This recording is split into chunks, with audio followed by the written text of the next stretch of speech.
It's more probable that by a force of a word or a look, he stilled their passions and arrested their purposes, and then he passed silently by them.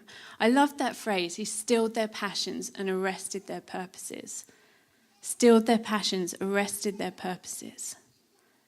And then it got me thinking, okay, if that was what happened in that moment, or if that's what happened in other moments, that something not miraculous that happened supernaturally, but something happened in the natural to do with the person and the majesty of Jesus.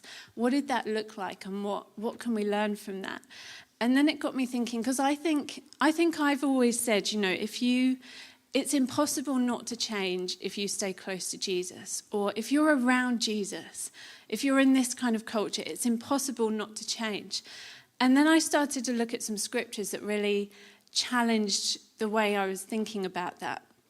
So I was thinking about, even like the disciples squabbling, who's going to be the greatest? Who's going to sit at the right hand of the Father? We teach so much, don't we, about if you get with the Father, if you're close to God, if you really know Jesus, that insecurity goes. And, I really believe the disciples were on that journey. But then I think, well, what about Judas? Judas wasn't one of the 72 or one of the 1,000. Judas was one of the 12. How can you get from being one of the 12 to being the betrayer?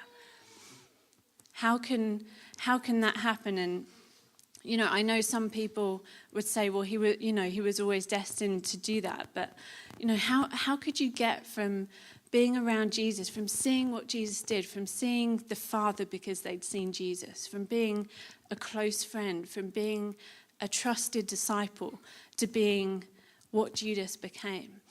And then I thought, okay, so maybe it is possible to be around Jesus and to not change, or to be around Jesus and to go backwards and not forwards. And how did that happen, and why did it happen, and what does that mean for us? Does that make sense?